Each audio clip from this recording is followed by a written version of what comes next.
নিশ্চয় ভাবিছে যে ই আজি তাজমহলৰ কথা বাৰু কি বকিব।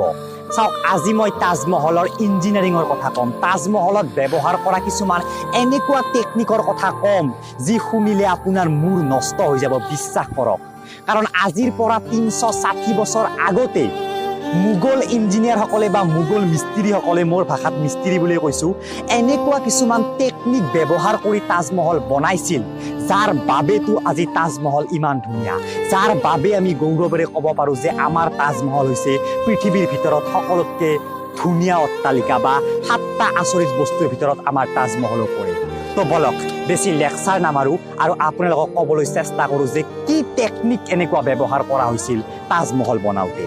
চাওক, কোৱাৰ প্ৰয়োজনে নাই, সকলোৱে জানে যে শ্বাহজাহানে তাজমহল বনাইছিল নিজৰ প্ৰিয়তমা পত্নী মমতাজ মহল মৰাৰ পিছত প্ৰেমটো অমৰ কৰি ৰখাৰ বাবে বা এটা চেষ্টা কৰিছিল। আৰু এই যিটো প্ৰজেক্ট আছিল তাজমহল বনোৱা, মই প্ৰজেক্ট বুলি কৈছোঁ, এই প্ৰজেক্টটো আৰম্ভ হৈছিল ১৬৩১ চনত। মানে ১৬৩১ চনত শ্বাহজাহানে কৈছিল তাজমহল বনাবলৈ, আৰু সেই সময়ত এইটো এটা সকলোতকৈ ডাঙৰ বিল্ডিং প্ৰজেক্ট আছিল এই পৃথিৱীৰ।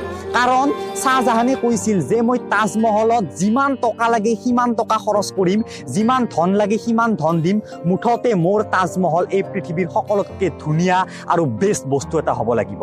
আৰু এইবাবে এই পৃথিৱীৰ যিমান ডাঙৰ ডাঙৰ মিস্ত্ৰী আছে সেই সময়ৰ প্ৰায় ৫,০০০ মান এই মিস্ত্ৰী আহিল, আৰু এই সকলো মিস্ত্ৰীৰ হেড আছিল উস্তাদ আহমেদ লাহোৰী বুলি এজন মিস্ত্ৰী, আৰু তেওঁৱে ১৬৩১ চনত বনাবলৈ ষ্টাৰ্ট কৰিলে তাজমহল। সেই সময়ত কি আছিল, বস্তু বাহানিবিলাক কিহৰে আনিছিল? হাতীৰে আনিছিল, কাৰণ সেই সময়ত গাড়ী চাড়ী নাছিলে, আমি জানো। এইবিলাক বাৰু পিছৰ কথা, কিন্তু ইয়াৰ এটা প্ৰব্লেম আহি পৰে। যিহেতু তাজমহল নদীৰ পাৰত বনাব লগা হৈছিল, কেনেকে বনাব পাৰোঁ? মই এটা ভিডিঅ' বনাইছোঁ, চাই লওকচোন। চাওক, মই আপোনালোকক বুজাই দিছোঁ। ধৰক এইটো যমুনা নদী, ইয়াৰ পাৰত বনাব লগা হৈছে তাজমহল।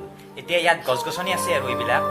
চ' ইয়াত যদি আমি এটা প্ৰজেক্ট বনাব লগা হয় বা এটা বিল্ডিং বনাব লগা হয়, এইখিনি ঠাই কিমান উপযোগী নহয়, কাৰণ নদীৰ পাৰতে। চ' মাটিবিলাক ভাবি চাওক, কিমান বালিচৰীয়া মাটি বা মাটিবিলাক ইমান টান নহয়। এতিয়া মাটিখিনি কেনেদৰে টান কৰা যায়? আজিকালিতো বহুত টাইপৰ মেচিন আছে। সেই সময়ৰ মোগল ইঞ্জিনিয়াৰবিলাকে এনেকুৱা কিছুমান চিষ্টেম কৰিলে এই মাটিখিনি টান কৰিবলৈ, যাৰ কথা শুনিলে আপোনালোকে আচৰিত খাব। তেওঁলোকে কি কৰিলে জানেনে? তেওঁলোকে বহুত দুৱা কিছুমান কুঁৱা খান্দিলে। আমাৰ যে আজিকালি কুঁৱা আছে পানী উলিয়া, এনেকুৱা কুঁৱা প্ৰায় ১-২ মিটাৰৰ মূৰে মূৰে বহুত খান্দিলে। প্ৰায় ৩-৪ হাজাৰ এনেকুৱা কুঁৱা খান্দিলে, আৰু এই কুঁৱাবিলাক কি কৰিলে? চিমেণ্টেৰে ব্লক কৰি দিলে। মানে চিমেণ্ট মানে কি আৰু, তেতিয়াৰ সময়ৰ কিছুমান মাটি মানে বা কণী চনীৰ বাকলি এনেকুৱা আঠাজাতীয় সামগ্ৰীৰে এই প্ৰায় ১-২ হাজাৰ এনেকুৱা যি কুঁৱা বনাইছিল, এই কুঁৱাবিলাক ব্লক কৰি দিলে, আৰু তাৰ ওপৰত এনেকুৱা এটা প্ৰলেপ দিলে। এতিয়া ভাবি চাওক, এইখিনি ঠাই কিমান বেছি মজবুত হ'ব কাষৰ ঠাইখিনিত কৰি। পানীৰ সোঁতে বা বালিয়ে কোনোদিন আমাৰ মৰমৰ তাজটো খহাই লৈ যাব নোৱাৰে বা তাজটো বহি যাব নোৱাৰে, কাৰণ তলত বহু বেছি এনেকুৱা কুঁৱা আছে, যি কুঁৱা মানে বহুত টান হৈ গৈছে মাটিখিনি এইবিলাক কুঁৱা দিয়াৰ ফলত। চ' এনেকুৱা অদ্ভুত টেকনলজি তেতিয়াৰ দিনতে ব্যৱহাৰ কৰিছিল মোগল ইঞ্জিনিয়াৰসকলে। এইটোতো জাষ্ট এটা, আৰু শুনক আৰু কি কি কৰিছিল। এইটো টেকনিক ব্যৱহাৰ কৰাৰ বাবেতো আজিও তাজমহল য'ত আছে তাতে আছে। যমুনা নদীয়ে একো ক্ষতি কৰিব পৰা নাই। আজি বিল্ডিং বান্ধিলেও এনেকুৱা টাইপৰ টেকনিকে ব্যৱহাৰ কৰে, কিন্তু ভাবি চাওক, তেওঁলোকে কোনো লেপটপ, কোনো কম্পিউটাৰ, কোনো প্ৰজেক্ট বনোৱা মেচিন নোহোৱাকৈয়ে এনেকুৱা টাইপৰ প্ৰজেক্ট বনাই দিছিল।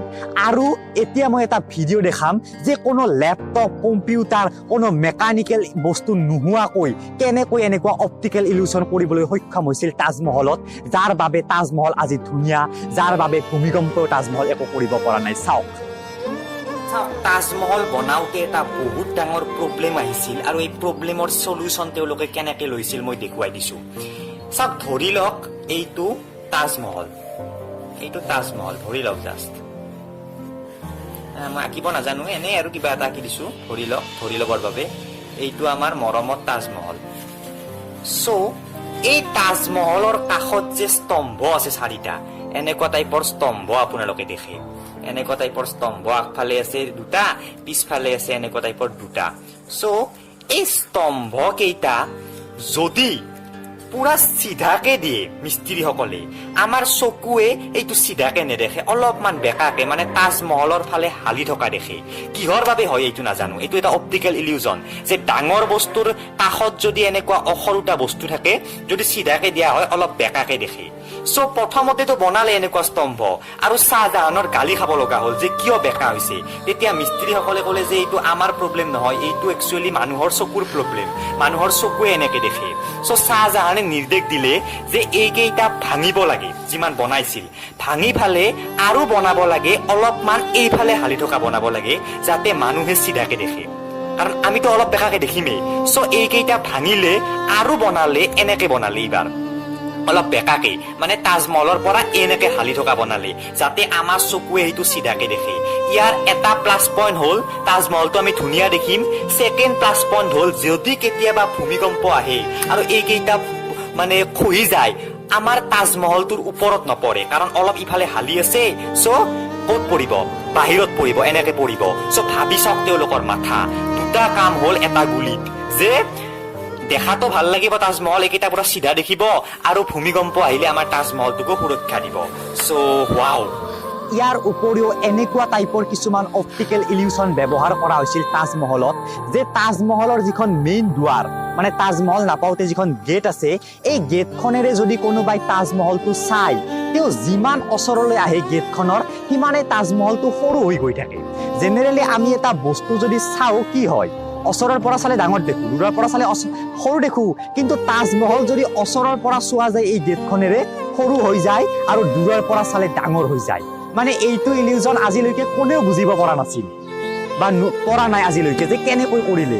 বহুত ইঞ্জিনিয়াৰে ৰিচাৰ্চ কৰি আছে যে কেনেকৈ হ'ল এইটো।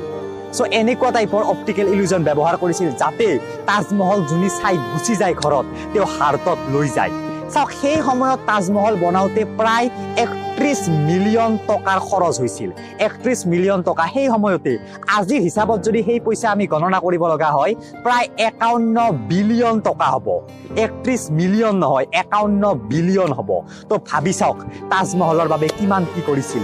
আৰু এই তাজমহলৰ যিবিলাক আপোনালোকে সেই দেখে, টম্ববিলাক দেখে, এইবিলাকত কোনো ৰড ব্যৱহাৰ কৰা হোৱা নাছিল, কোনো লোহা ব্যৱহাৰ কৰা হোৱা নাছিল, জাষ্ট ইটাৰে বনোৱা বস্তু এইবিলাক। ইটাৰে, কোনো লোহা নাই ইয়াত।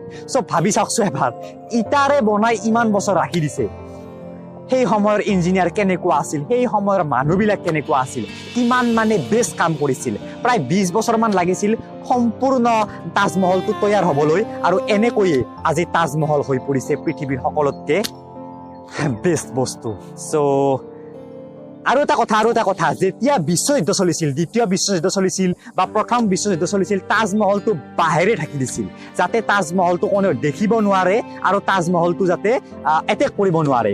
চ' তাজমহলক সুৰক্ষা দি আহিছে চৰকাৰে, আৰু আমাৰ তাজমহল যাতে সদায় এনেকে থাকে আৰু আমি গৌৰৱ কৰিব পাৰোঁ। চ' এইটো সৰু ভিডিঅ' বনালোঁ, যিহেতু মই টেকনিকেল ভিডিঅ' বনাওঁ, তাজমহলৰ ওপৰতো ভিডিঅ' বনাবলৈ চেষ্টা কৰিলোঁ। চ' যদি ভিডিঅ'টো ভাল লাগিছে, ভিডিঅ'টো সকলোৱে শ্বেয়াৰ কৰি দিয়ক, আৰু মোৰ চেনেলটো ছাবস্ক্ৰাইব কৰক। এইখিনিত থকা ডিবি নামৰ চিম্বলটো ক্লিক কৰি আজিলৈ ইমানে, থেংক ইউ।